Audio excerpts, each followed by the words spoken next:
Moi là Janam Ngọc Diệp Hoa Hoa Viyanam Ô Vajayanam Namo Loe Sauba Sahuram Eso Pankana Mugaro Sauba Bhavakpana Sado Mangalanam Cha Savve Paramam Havai Mangalam जय जग जीव जोणे वियाणो जग गुरु जगानंदो जगना हो जग बंधु जय जग पिया महो भयवम जय सुयाणम पभवो तिथयराणम पश्चिमो जय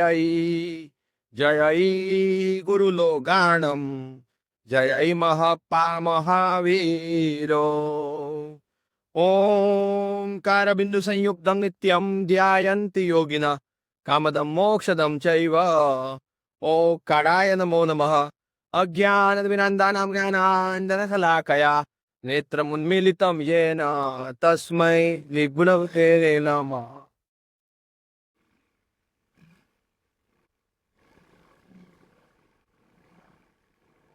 સમદુર્ગાથી ભાઈ વાર દિવાળીને અને દૈવજ્ઞાનાય મહારીજાય નાઈને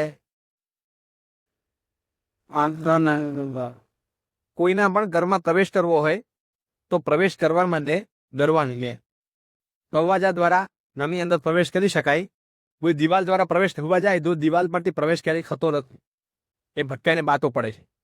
એમ કોઈના પણ જીવનમાં પ્રવેશ કરવો હોય તો પણ એક દરવાજો હોય છે, એ ગુણ દ્રષ્ટિનો દરવાજો છે કે જેના માધ્યમથી એ દરવાજામાંથી એ અંદર પ્રવેશ કરી શકે.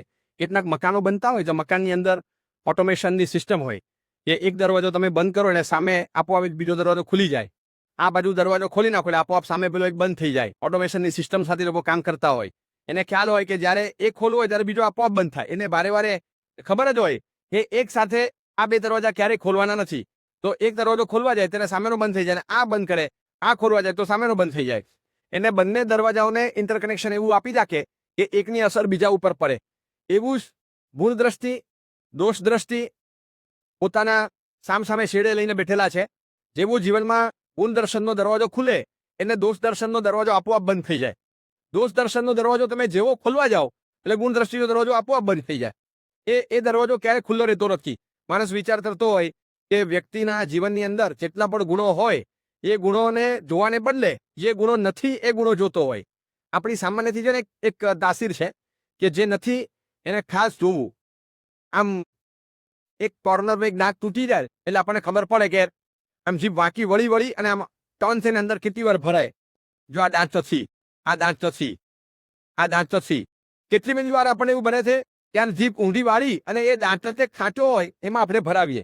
હવે આ કઈ વસ્તુ થઈ, કયું તત્વ થયું ને કઈ આ માનસિકતા થઈ? આદિનાથ ભગવાનના આરાધકો હોય, પ્રેમનાથ ભગવાનના આરાધકો હોય, પાર્શ્વનાથ ભગવાનના આરાધકો હોય, મહાવીર સ્વામીના આરાધક હોય, એમ અભાવ કમીના આરાધક હોય. અભાવ કમીના આરાધક એટલે જે હોય નહીં એની આરાધના ખાસ કરવી. અને દાંત નથી તો દાંતને ખાસ આમ યાદ કરીને આ દાંત નથી, દાંત નથી, વારે વારે જીભ એ ખાંચામાં ભરાયા કરે. અને આવું આ જે માનસિકતા છે ને વ્યવહારમાં બધે કામ લાગે, વ્યવહારમાં બધે ખેંચાય છે. પ્રસંગ આવ્યો હોય અને પ્રસંગમાં 300 જણા આવ્યા હોય, એની નજર ન જાય પણ 3 જણા નથી આવ્યા. જો આપણે ભાભી ના આવ્યા, જો પેલા ના આવ્યા, જો આપણે પાડોશી જૂના અટું કીધેલું પણ એ વારનું જે યાદ રાખી છે ને, જો આજે ના આવ્યા, એ 300 જણા આવ્યા હોય એનો આનંદ ન હોય, એની નોંધ ન હોય, પણ 3 નથી આવ્યા. આ એવી સ્કૂલમાં આપણે ભણીએ છીએ ને કે જે એબસેન્ટની જ હાજરી પૂરે. જે નથી એની હાજરી પૂરાય અને જેને હાજર છે એની હાજરી પૂરાતી નથી, એટેન્ડન્સ લેવાતી જ નથી. 300 જણા છે એનો કોઈ આનંદ ન હોય, 3 જણા નથી એ અભાવશાળીની આરાધના થાય. જમવા માટે બેઠા હોય ત્યારે જે નથી આ ન બનાવવું. જે નથી એ યાદ કરીને ટિપ્પણી થઈ શકે, પણ જે છે એ જોવાનું ચૂકી જાય. એવી જ રીતે જેના જીવનમાં 2 વિશેષતાઓ છે, 2 જોવાને બદલે જે 3 વિશેષતા નથી એના તરફ ધ્યાન જાય. કે વ્યક્તિમાં ઠીક છે દાન છે, બધું છે, પણ મા બાપને ક્યાં સાચવે છે? ઘરના વડીલોને તો સાચવવા જોઈએ ને. ઘરના વડીલને સાચવતો નથી તો શું થાય? એને આ હવે એક બહુ ક્રુશિયલ પ્રશ્ન આવે છે કે કોઈના જીવનમાં તમને નબળાઈ, દોષ, વિરાથના પાપ અથવા કંઈ દેખાય છે તો એની ટીકા કરવી કે ન કરવી? આપણે અધિકૃત હોઈએ અને કાઢી શકાતું હોય તો કાઢી નાખીએ, પણ આપણે અધિકૃત નથી, એ કાઢી નથી શકતા, તો આપણે એમ વિચારીએ કે આપણે એના જીવનમાંથી દોષ કાઢવા અધિકૃત નથી, પણ નિંદા કરવાનો અધિકાર તો ખરો કે નહીં? તો કરો, એ તો કરીએ આપણે. પછી એમ વિચારીને ટિપ્પણીઓ કરતા જઈએ વ્યક્તિના જીવનમાં રહેલા દુર્ગુણો એના કેટલા બધા સંયોગો કામ કરતા હોય છે એનો આપણને અંદાજ કે ખ્યાલ નથી. નાનપણથી વ્યક્તિને કેટલીક વાર કોઈના પણ વ્યક્તિના જીવનમાં દુર્ગુણો જ્યારે દેખાય ને, સીધા દુર્ગુણોને જોઈને એ વ્યક્તિને સીધો અન્યાય ન કરીએ, એના મૂળમાં જઈએ તો કદાચ આપણે બચી જશું. એના જીવનનો દુર્ગુણ એને નુકસાન કરે કે ન કરે, પણ એના જીવનનો દુર્ગુણ મને નુકસાન ન કરે, મને તકલીફમાં ન મૂકે, અને એ દોષ દ્રષ્ટિથી મારા જીવનમાં એવા દુર્ગુણો આવે નહીં, એ મારે ખાસ જોવાનું છે. કોઈના મારા પોતાના ગુણો, મારી પોતાની શક્તિ, મારી પોતાની આરાધના, એમાં મારે નિશ્ચય તપાસવાનો છે. એમાં ઊંડા ઉતરી અને ખરેખર અંદરથી મારો આત્મા અંદર ભરે છે કે નહીં, બસ એ ચકાસવાનું છે. મારી પોતાની વિરાધનામાં કોઈ જ બચાવ પક્ષ ઉભો નથી કરવાનો. હું વ્યવહારથી વિરાધના કરું છું તો કરું જ છું. એ દોષ છે, એ ઢીલાસ છે, એને ખંખેરીને કાઢવાની છે. બીજાના જીવનની અંદર કોઈ પણ પ્રકારની ઉત્તમતા દેખાય એમાં વ્યવહારથી જોઈ અને અનુમોદના કરવી. અત્યારે બહુ ઊંડા નહીં ઉતરવું, ને કોઈના જીવનમાં કંઈ નબળાઈ દેખાય ને ત્યારે ખાસ ઊંડા ઉતરો, એટલે એનો નિશ્ચય તપાસશો તો તમને ખબર પડશે. જેમ બીજાના જીવનમાં વ્યવહારથી ઉત્તમતા જોઈને અનુમોદના કરવાની, એમ એના જીવનની નબળાઈ હોય તો એના નિશ્ચયમાં ઉતરશો તો કદાચ ટીકા ટિપ્પણથી બચી જશો. એ આ માણસ નથી પૂજા કરતો, નથી સામાયિક કરતો, નથી કંઈક કરતો, કોઈ વિશેષ આરાધના નથી, કંઈ નથી, આમ બોલવામાં પણ કેળવો બેફામ છે, ગમે તેમ બોલે છે. હવે એની પાછળ તમે ઊંડા ઉતરશો તો ખ્યાલ આવશે કે એના ઘરમાં સંયોગો જેવા હતા, એને એવું એન્વાયરમેન્ટ મળ્યું જ નથી, એવું વાતાવરણ એને નથી મળ્યું કે જેના કારણે સંસ્કારો બહાર આવે, સંસ્કારો એને મળે, એવું વાતાવરણ એને મળ્યું નથી.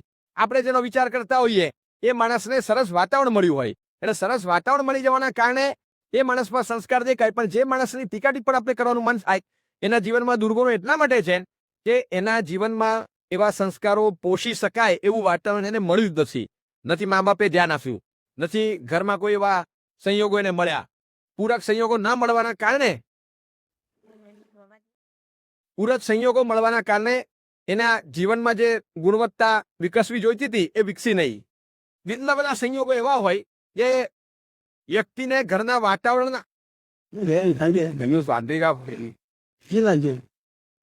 વાતાવરણના કારણે જીવનમાં સંસ્કાર આવતા હોય છે.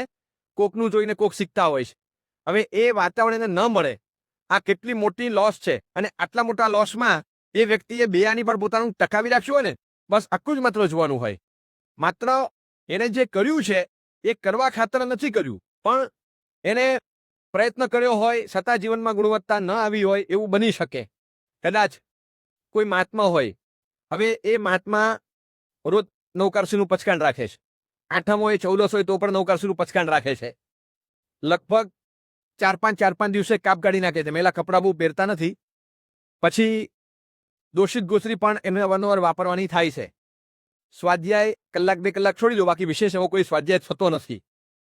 એવો કોઈ રેગ્યુલર જાપ પણ હોય, કોઈ પણ આરાધના હોય, સમય હોય તો કરી લે, બાકી રહી પણ જાય, મહિનામાં 2-4 ખાડા પણ પડે.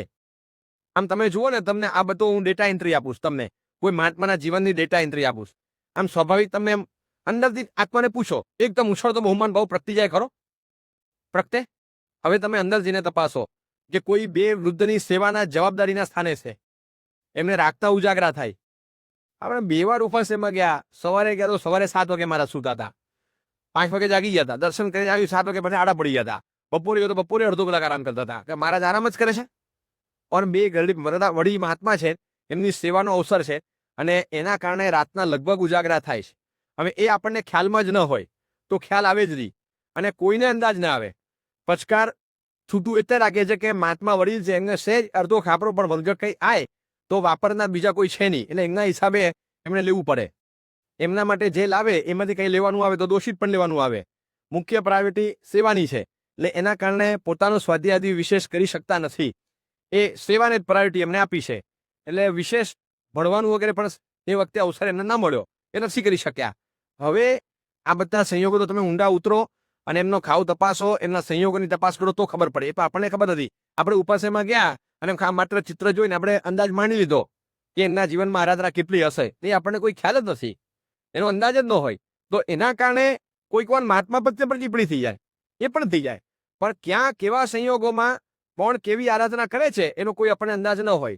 જે સંયોગો હોય અને એ સંયોગોમાં અત્યંત બહુમાન ભાવપૂર્વક વિશેષતાથી આટલી સેવા ચાકરી કરતા હોય, એની અનુમોદના કરવાની બાજુ પર રહી જાય અને ટિપ્પણ થઈ જાય કે મહાત્મા પ્રમાદમાં વ્યવસ્થિત હોય, બોલીએ નહીં, આપણા સંસ્કારની બહાર હોય કદાચ, પણ મનમાં ને મનમાં એવો ભાવ આવે કે મહાત્મા પુષ્કળ પ્રમાદમાં હોય, આખો દિવસ પ્રમાદમાં જ હોય, એવો વિશેષ ઉછાળાવાળો બહુમાન ભાવ એમના પ્રત્યે ન થાય. પણ એમના સંયોગો જોયા પછી ખ્યાલ આવે કે કેટલી વિશિષ્ટ આરાધના વિકટ સંયોગોમાં એ કરે છે. બસ એક દિવસ એને ચાન્સ મળ્યો હોય કે આજે બીજા 2 ઠાણા આવ્યા છે અને એ લોકો આમ કંઈક વધે કરે તો ગોત્રીમાં વાપરી લેશે, 2 દિવસે આંબેલ કરી લે, ભલે ને સાતમ હોય, એ તો આજે મારે આ ઘણી બધી આઠમ તો બાકી રહી ગયા છે, હું આજે કરી લઉં છું. હવે સાતમે એ રીતે આંબેલ કરી લે, કારણ કે ઘણી આઠમ તો ઝાલાવારી રહી ગઈ છે, એમની જાગૃતિ કેટલી, એમનો બહુમાન ભાવ કેટલો. પ્રતિક્રમણ બેઠા બેઠા એટલે કરે છે, પ્રમાદિત ધરવો છે માટે નહીં, પણ સ્પષ્ટ મારો અવાજ એમના કાનમાં જાય માટે ઊભા ઊભા બોલું તો ડિસ્ટન્સ રહે, એમના કાનમાં સ્પષ્ટ અવાજ નથી જતો, કાન એક તકલીફ છે એટલે મોટેથી બોલવું પડે. એના કરતાં બેઠા બેઠા બોલવું તો બરાબર મોઢેથી એમના કાનમાં અવાજ જાય, એમનો ઉપયોગ રહે, વડીલની ક્રિયા સરસ થાય, એ માટે પોતે બેઠા બેઠા પ્રતિક્રમણ કર્યું હોય. પ્રમાદના કારણે કે સુખશીલતાના કારણે નહીં, એમનો અંદાજ આપણને ખ્યાલ ન હોય તો મહાત્માના આરાધનાના યોગોની અનુમોદના રહી જાય અને એમને પ્રમાદનું આપણા મનમાં એક સ્થાન લઈ લે કે મહાત્માનો જીવનમાં પ્રમાદ છે. એવું જ આરાધકના જીવનમાં આવશે, કોઈ કાર્યકરના જીવનમાં આવશે, કોઈ અગ્રણી કે દ્રષ્ટિના જીવન માટે આવશે, કોઈકના માટે આપણા મનમાં કંઈક નેગેટિવ એક ગ્રંથિ બંધાઈ જાય. એક ગુણદ્રષ્ટિ જ્યારે કેળવી હોય કે કયા સંયોગો છે અને કયા સંયોગોમાં એ વ્યક્તિ કામ કરતી હોય ને એ ત્યારે ખ્યાલ આવે. અમે મુંબઈમાં હતા, એક ભાગ્યશાળી મને કહેતા, મને કે સાહેબ આડા હાથે લઈ દઉં ટ્રસ્ટીઓને, આડા હાથે કોઈ પણ આવે ને પોસ્ટ 10મીમાં કોણ આવવાનું છે, એટલે હવે આપણે નક્કી કરશું, 2 મહિના બાકી છે, બતાવું નક્કી થયું, તમે નક્કી કેમ નથી કર્યું? ચૈત્રીઓણીમાં કોણ આવવાનું છે? એટલે ચૈત્રીઓણી વાર છે, વાર છે, એમાં તમને છેલ્લે મહાત્મા નથી મળતા, તમે પહેલેથી નક્કી કરો. પછી કે અહીંયા આગળ પાણીની લીકેજ થાય છે, પાઇપ રિપેર કેમ નથી થઈ? આપણે પ્લમ્બરને 2 વાર કેવડાવ્યું, તમારા ઘરમાં હું ચાલે? 2 વાર કેવડાવ્યું એટલે એ તો માથી ઉભારીને કરાવવું પડે. આમ સાહેબ આમ 4 જણાને એવા ખખડાવી નાખું ને, પાઠશાળામાં સંખ્યા ઘટી ગઈ, તમે ધ્યાન શું આપો છો? એટલે લગભગ કોઈ બાકી નહીં કે કોક ને કોક આંબેલ ખાતાની, પાઠશાળાની, પાઇપની ને વાડાની ને આની બધી રોડ કંઈક ને કંઈક કમ્પ્લેન લઈને ખખડાવી નાખવાના. ઈ ભાઈ પોતે ટ્રસ્ટી થયા, એક ટ્રસ્ટી થયેલા, અને એ પછી મને મળ્યા ત્યારે મને કહેતા હતા, મને કે રસ્તા પરથી જવું ને એટલે કોક મળે, પોસ્ટ 10મીમાં કોણ નક્કી થયું કે આપણે કરીએ છીએ એટલે તો ક્યારે કરશો? અને કે અહીંયા પાણી કપકે છે, આ તમને દેખાતું નથી, એટલું પાણી નીકળે છે, કોઈ લપસી જશે તો? તો કે હા એ માણસે કીધું એટલે શું આપણે જોયા કરવાનું, આપણા ઘરમાં હું ચલાવીએ, લેફ્ટ ગલી બંધી નાખું, તો કે આવતું હોય તો બીજી ગલીમાં જતો રહું. હું જે પૂછતો તો એ જ સવાલ મારી સામે આવેલા છે, એ જ બધા સવાલ હું જે બધાને પૂછતો હતો ને એ જ બધા સવાલ મારી સામે આવે. ઘણા વર્ષો પહેલા છે ને, 5 વર્ષ પહેલા એક નેતા કહેતા હતા કે આ ભાઈ તો બોલતા જ નથી, મૌની બાબા છે. હવે કે પોતે મૌની બાબા થઈ ગયા, પોતે પસાર થાય ને ત્યારે ખબર પડે કે કાંટાળો તાજ માથામાં કેવો વાગતો હોય, એના સંયોગો સમજાય નહીં, ત્યારે આપણે ટિપ્પણ કરતા હોઈએ, પણ જે સીટ ઉપર બેસે ત્યારે ખબર પડે કે કેટલી વિશે 100 થાય. આ કેવી સીટ છે ખબર છે?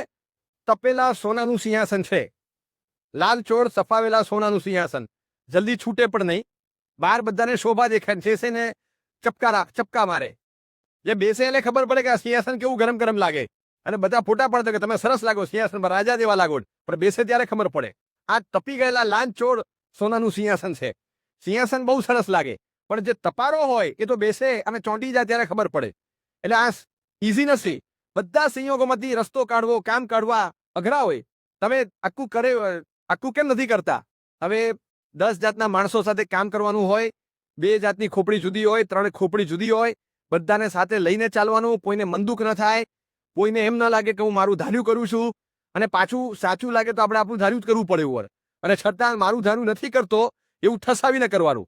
એ જે કરતા હોય ને જ ખબર પડે કે કઈ રીતે રસ્તો નીકળે, અને ધીમે ધીમે ધીમે રસ્તો કાઢતા કરે ત્યારે એની ટિપ્પણી કરવી બહુ ઇઝી છે, બહુ સરળતાથી થઈ જાય. પણ જે કામ કરતા હોય એ કામ કરતા અમને કેટલા બધા વિષમ સંયોગોનો સામનો કરવો પડે છે એ કોઈ જોવે નહીં. ટિપ્પણી કરવી બહુ સહેલી, પણ એના સંયોગોને સમજે તો ટિપ્પણી નહીં કરે. એટલે હંમેશા છે ને એક નેગેટિવ ઇમ્પેક્ટ આપણા મનમાંથી કાઢી નાખે, કોઈના માટે નેગેટિવ ટિપ્પણી નહીં કરવી, ક્યાંય જ નહીં કરવી. એના સંયોગો એવા હશે કે સંયોગોના કારણે એના સંસ્કાર ઝલક્યા નહીં હોય, અથવા એને ભૂતકાળમાં, નાનપણમાં, બાળપણમાં એવા સંયોગો નહીં મળ્યા હોય, એવા સંસ્કાર પૂર્વના લઈને નહીં આવેલો હોય, અથવા આ ભવમાં સત્પુરુષા નહીં કર્યો હોય, તો કર્મની પરિણતિ એને ધ્યાનમાં લઈ અને એની ઉપર ચિંતન કરવાનું. પણ વ્યક્તિને ક્યાંય દંડો નહીં મારવાનો કે વ્યક્તિ ખરાબ છે, દ્વેષનું પોષણ કરે એવા સંયોગો ઊભા નહીં કરવાના. જીવનમાં રાગ દ્વેષથી બચવા માટે આ ઉપાય બતાવીએ. આ 4 સર્જરી સૂત્રો શેના માટે છે? પોતાના જીવનમાં અહંકાર ના આવે, પોતાના જીવનમાં પોતાના દોષોનો બચાવ ના આવે. બીજાના દોષોનો બચાવ આપણે ક્યારેય નથી કરતા અને પોતાના દોષોનો બચાવ કરવાનું ક્યારેય છોડતા નથી. સહેજ મુદ્દો મળે તો આપણે ગમે તેવો પ્રયત્ન કરીને આપણે નાનામાં મોટામાં મોટી ભૂલનો પણ બચાવ કરીએ અને બીજામાં કોઈ નાનામાં નાની ખામી રહી ગઈ હોય તો એ બરાબર એને એનલાર્જ કરીએ. એના બદલે બીજાના સંયોગોનો વિચાર કરી અને કર્મની પરિણતિનો છેલ્લે વિચાર કરીને છોડી દઈએ, પણ એની ટિપ્પણી નહીં કરવાની. નિંદા ટીકા એ એવું પાપ છે જેથી અનર્થ દંડમાં આવે. આમ ગણો તો કોઈ પ્રયોજન નથી હોતું. વિરાધના થતી હોય, પાણી કાચું હોય અને નદી ઉતરવી પડે એવી હોય તો શાસ્ત્રોએ ક્યાંક એવી છૂટ આપી હોય કે આવા આવા સંયોગો હોય, સામે છેડો દેખાતો હોય, કિનારો દેખાતો હોય, સામે છેડે કૂતરું ભસે ને રાત્રે તમને અવાજ સંભળાય, ડિસ્ટન્સ એટલું જ હોય, ત્યાં દીવાબત્તી થાય તો અહીંયા તમને ખ્યાલ આવે, કઈ ડિસ્ટન્સનો મામલો એટલો બતાવીને કીધું કે તો આવા આવા સંયોગોમાં તમે જઈ શકો. પણ ક્યાંક વિરાધના થતી હોય એમાં અપવાદ બતાવ્યો છે. નિંદામાં ક્યાંય અપવાદ નથી કે આવા આવા સંયોગો હોય તો તમે નિંદા કરી શકો. નિંદામાં ક્યાં અપવાદ બતાવ્યો? હિંસામાં અપવાદ છે, બધામાં ક્યાં અપવાદ બતાવી દીધો. દોષિત ગોચરી વાપરવી પડી તો એમાં અપવાદ બતાવી દીધો. વિહારમાં ક્યાંક તમારે વાહનમાં બેસવાનો વારો આવ્યો, રસ્તામાં એક્સિડન્ટ થઈ ગયો તો એમાંય અપવાદ બતાવી દીધો. કેવા પ્રકારના સંયોગોના સ્થાને તમારે રહેવું પડે. આ સંસક્ત વસ્તી હોય જ્યાં પુરુષો સ્ત્રીઓ બધા સાથે રહેતા હોય એવામાં સાથે ત્યાં ન રહેવાય. પણ હોસ્પિટલમાં જવું પડે તો શું કહેવાય? હોસ્પિટલમાંથી થોડી નર્સને બધી બહાર કઢાય છે, પણ ત્યાં જયા પછી ત્યાંના સંયોગ પ્રમાણે રહેવું પડે, એમાં અપવાદ બતાવ્યો. પણ અભવ્યની પણ નિંદા ન થાય, અભવ્યની પણ નિંદામાં એક અપવાદ નહીં. એટલે કેટલું આમ નિરપવાદ. કોઈ સંયોગોની કલ્પના કરો કે આવા આવા સંયોગો હોય પછી નિંદા કરો તો ચાલે, અપવાદે છૂટ. અપવાદ છે કારણ કે આમાં કોઈ પ્રયોજન જ ના આવે. નિંદા કરવાનું કોઈ પ્રયોજન ના આવે. એટલે એ અપવાદના સ્થાનમાં ક્યાંય મૂક્યું જ નથી. એટલે એને લઈને ક્યાંય અપવાદ નથી બતાવતા. અને જે ટીકા કે ટિપ્પણી કે નિંદા કરી હોય એ એવા પ્રકારનું કર્મ બાંધે છે, નીચે ગોત્ર કર્મની પદ્ધતિ. એટલે નીચ ગોત્ર કર્મ એવું બાંધે કે જેના કારણે હલકા કુળમાં એને જન્મ મળે.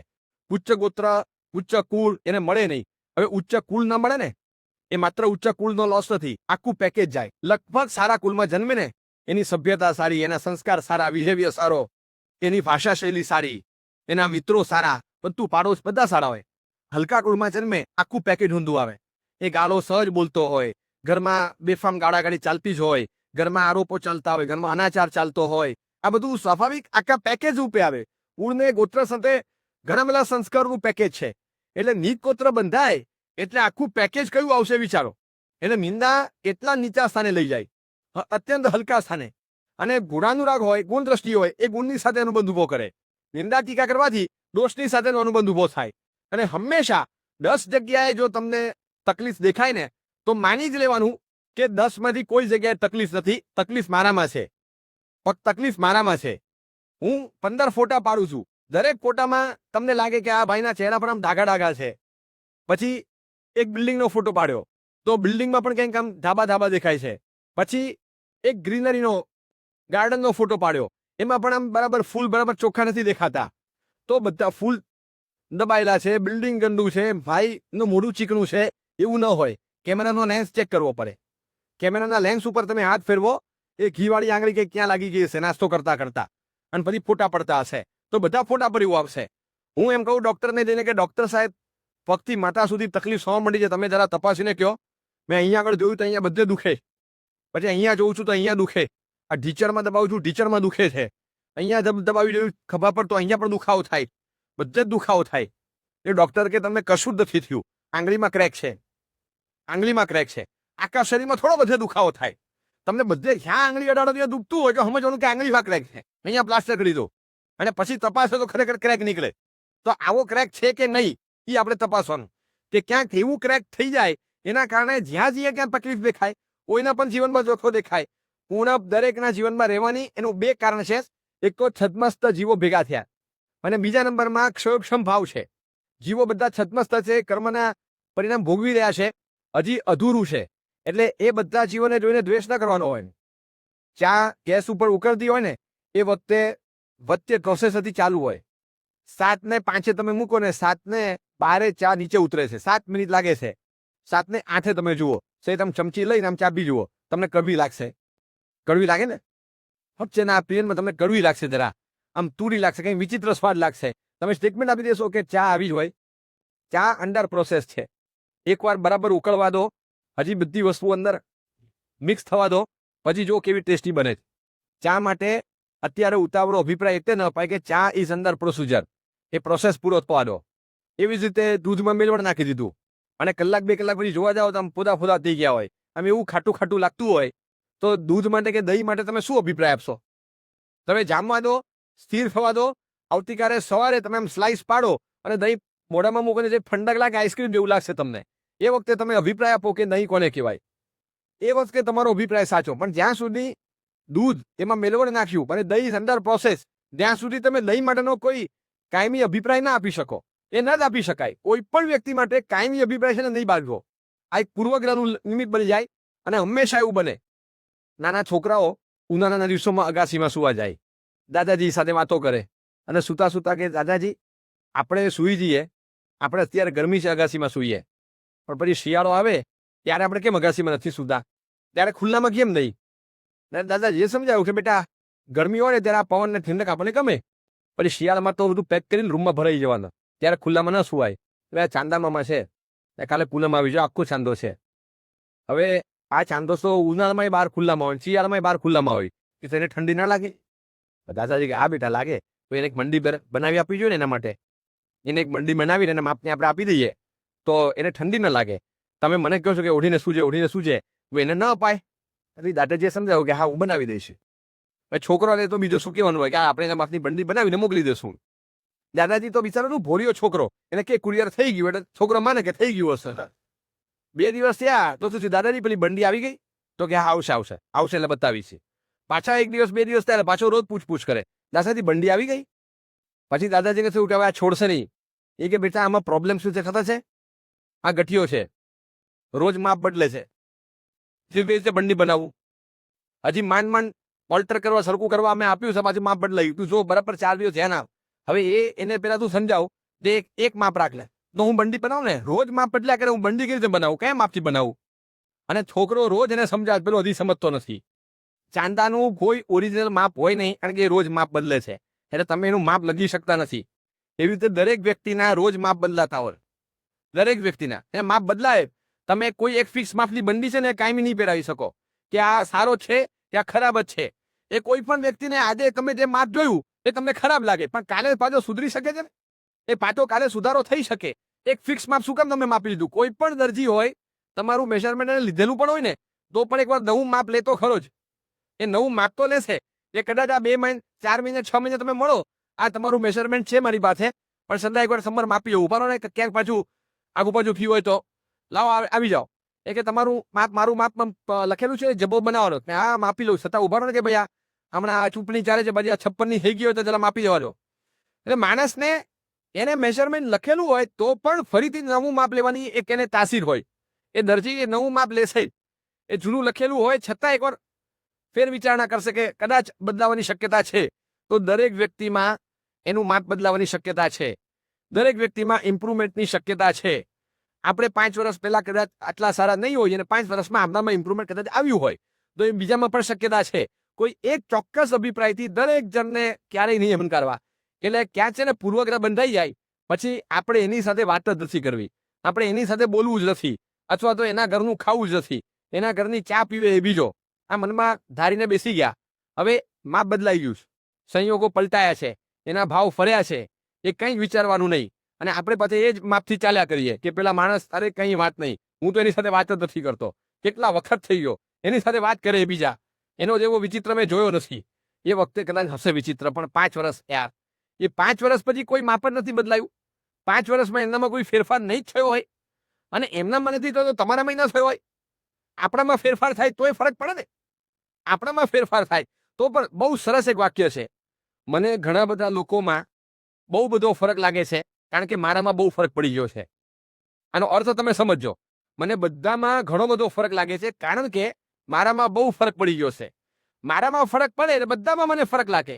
આપણે શોધવા જઈએ ને તો બધા જ દોષો એક જ વ્યક્તિમાં હોય તેવો કોઈ નહીં મળે, અને બધા જ ગુણો એક જ વ્યક્તિમાં હોય તેવું પણ અત્યારે આ દુનિયામાં કોઈ મળશે નહીં. તો આપણે શું કરવાનું? આપણે શું કરવાનું? જેમાં જે દેખાય, મને એક ઝાડનું નામ તો આપો. દાડમ, ચીકુ, સંતરા, મોસંબી, સફરજન બધું જ મળે એક સાથે એક જ ઝાડ પર, એવું તો કોઈ ઝાડ ન હોય. ટોપલો લઈને નીકળી પડવાનું. અહીંથી સફરજન લીધા, અહીંથી દાડમ લીધા, અહીંથી ચીકુ લીધા, જ્યાંથી જે નીકળ્યું એ લઈને ટોપલો ભર્યો. પછી કોઈ પૂછે કે એક પણ ઝાડ એવું છે તો કે એક ઝાડ એવું નથી. આપણો ટોપલો એવો છે કે જેમાં બધા ફ્રૂટ્સ મળે, કારણ કે જ્યાં મળ્યું એની મેં લઈ લીધું. તો આપણે તો ગુણાત્મકથી દ્રષ્ટિ કેળવવાની. જ્યાં દાન મળતો દાનની રુચિ લઈ લીધી, ક્યાં સ્વાધ્યાયની રુચિ છે એ લઈ લીધી, ક્યાંક જીવનમાં સરળતા ઉપાડી, કોકના જીવનમાંથી ક્ષમતા ઉપાડી અને ઉપાડીને લઈ લીધી. આપણે વ્યવહારમાં વનાયેલા ગુણો હોય છે ને, એ ગુણોનું એપ્રિસિએશન ક્યારે કરતા જ નથી. એટલે એવા ગુણો તો આપણામાં આવતા જ નથી. આમ ખૂણામાં રહી અને શાંતિથી આરાધના કરતા હોય પોતાની, એ હજી દેખાય. પણ ખૂણામાં રહીને કોઈક સહન કરતું હોય કે ખૂણામાં રહી અને કોઈક માત્ર ક્ષમતા ધારણ કરતું હોય, એ તો આપણી નજરમાં નથી આવતા. એ જો નજરમાં આવે ને એ બહુ મોટી ગુણવત્તા છે. ફેમિલીમાં સાથે રહેતા હોય, ફેમિલીમાં 2 જણાનું એવું ડોમિનન્સ હોય, આમ એટલા બધા ડોમિનેટિંગ નેચરવાળા વડીલ હોય, આમ કડપથી દબાવમાં રાખતા હોય. બહાર ક્યાંય જવાનું નહીં, બહાર ક્યાંય બોલવાનું નહીં, બહાર વગર કારણે ક્યાંય નહીં જવાનું, ઘરમાં ને ઘરમાં જ બેસવાનું, આખો દિવસ કામ કરવાનું અને એક અક્ષર બોલવાનું નહીં, એક અવાજ ઊંચો કરવાનો નહીં. હવે કોઈ સંકોચથી, શરમથી અંદર દબાઈને પણ આખી 5 વર્ષ, 10 વર્ષ, 12 વર્ષથી આ કરે જ લાગતા હોય, તો એ આરાધના સ્વરૂપે બહાર ક્યાંય નહીં દેખાય. અને આરાધના તો કંઈ કરતા નથી, એમ જ લાગે એ કશું નથી કરતા. પણ આટલી બધી ઔચિત્ય પાલન કે આટલું ક્ષમતા કે તો દાક્ષિણ્ય ગુણ એ અમે કેળવ્યો, એ નજરમાં આવે કોઈ દિવસ અને એનું એપ્રિસિએશન થયું હોય ને તો એના સંયોગોમાં એમને રાહત મળે. અને એપ્રિસિએશન ક્યારેય ન થાય, ક્યારેય ન થઈ શકે. એટલે ક્યારેક આપણે જોઈએ ને તો વ્યવહારમાં કેળવેલા જે ગુણો હોય એ ગુણોને એપ્રિશિએટ કરી અને એમના ગુણમાં એને સ્થિર કરવાના, એ ગુણ આપણે લેવાના. અને એમના જીવનમાં કોઈ નબળાઈ દેખાય તેને ગૌણ કરવાની કે ક્ષયોક્ષમ ભાવ છે, છતમસ્ત જીવો છે. તમે નોટ્સ લઈને હોસ્પિટલમાં મુલાકાત લ્યો અને બધાની ટિપ્પણી લખતા જાઓ, આને તો નળી ચડે છે, આને તો બ્લડ ઓછું છે, બ્લડ કાઉન્ટ ઓછા છે, આને તો ગ્લુકોઝ ચડે છે, આને તો એક સરખું બીપી મોનિટરિંગ પર રાખ્યું છે ને બીપી ફ્લક્ચ્યુએટ થયા જ કરે છે, આમને તો હાર્ટબીટ્સ બહુ વધી ગયા છે, આમને પોટેશિયમ વધી ગયું છે, આમને તો હજી હાડકા સંધાયા નથી, હજી પ્લાસ્ટર 1 અઠવાડિયું 2 અઠવાડિયા હજી આગળ ખેંચવાનું છે, આ ભાઈને શ્વાસ બહુ ચડે છે, આ ભાઈને તો દમ છે, આ ભાઈને સાંધામાં દુખાવા છે. એક માણસ એવો નહીં મળે કે જેને કાંઈ ન હોય. બધી તમે હોસ્પિટલમાં ફરો છો, એ કે તમારા હોસ્પિટલમાં એક માણસ સરખો નહીં, જેને પૂછું કંઈક ને કંઈક તકલીફોના કઈ જાતના માણસો ભેગા કર્યા. પણ હોસ્પિટલ કોને કહેવાય? ક્યાંક તકલીફ છે એટલે તો અહીંયા આવ્યા. આખો સંસાર છે ને એ હોસ્પિટલ છે, એ રૂગ્ણાલય છે. જેને કોઈ જ તકલીફ નથી એ તો ઉપર વયા ગયા, ચિત્તશિલા પર છે. તકલીફ છે એટલે તો રહ્યા છીએ અહીંયા. હવે તમે કહો એક માણસ સરખો નથી મળતો, કંઈક ને કંઈક તમે જોવા જાઓ બધામાં બધું મળે. આપણને છે ને આશ્ચર્ય લાગશે, એક જ સરખા માણસો હોવા છતાં દુર્યોધન અને યુધિષ્ઠિરની દ્રષ્ટિમાં ફરક હતો. એક જ સરખી સભા હતી અને પૂછવામાં આવ્યું કે આમાંથી એક ખરાબ માણસને લઈ આવો. યુધિષ્ઠિર ના પાડી કે સાહેબ કોઈ ખરાબ નથી દેખાતો. હું જોઉં છું કે કોકના જીવનમાં દાન છે, કોકના જીવનમાં ક્ષમા છે, કોકના જીવનમાં સેવા છે, કોકના જીવનમાં નમ્રતા છે, કોકના જીવનમાં સરળતા છે, કોકના જીવનમાં લઘુતા છે, કોકના જીવનમાં વિશેષતા કંઈક તો છે જ. સાવ વિશેષતા વગરનો તો કોઈ નથી સાહેબ, કોઈ વ્યક્તિ નથી. એટલે એવું તો કોઈ દેખાતું નથી સાહેબ. આવા સારા માણસોની વચમાં રહીને હું ખરાબ શોધવા ગયો એટલે મને લાગે મારા જેવો ખરાબ કોઈ નહીં સાહેબ. હું આવ્યો. તમે કંઈક ખરાબ માણસો કામ હોય તો મને કહો. કૃષ્ણએ પછી દુર્યોધનને કામ સોંપ્યું એ જ માણસોમાંથી એક સારામાં સારા માણસને લઈ આવો. ને પછી થોડી વાર પછી આવ્યો કે સાહેબ હું જોવા ગયો એકે સારો નથી. જે દાનેશ્વરી છે એ પાછો નામાકાંક્ષી છે, નામની બહુ પડી છે, અહંકારી છે. જે તપસ્વી છે એ પાછો ક્રોધી છે ને ખાઉદરો છે. જે પૈસાદાર છે, ઉદાર છે, એ પાછો શોષણખોર છે અને અનીતિમાન છે. જે પરોપકારી છે એ પાછો દબાવવાવાળો છે. સાહેબ આમ જોવા જાવ ને તો વ્યવસ્થિત ગુણોવાળો હોય એવો કોઈ દેખાતો નથી, બધા જયેલા છે. હવે આના બેકાર માણસોમાં કંઈક સારું શોધવા નીકળ્યો અને મારા જેવો સારો તમને કોઈ નહીં મળે. આ આવ્યો, તમને કંઈ કામ હોય તો મને કહી દો કે આમ મને તો કંઈ દેખાતું નથી બીજો કોઈ સારો માણસ. દુર્યોધનને એક સારો લાગ્યો, બીજા બધા ખરાબ લાગ્યા. એ જ માણસોમાં યુધિષ્ઠિર કહે છે કે ખરાબ નથી. દુર્યોધન એ જ માણસોને જોઈને કહે છે કે સારો નથી. એક હંસલો છે, એક બગલો છે અને એક જ સરોવરમાં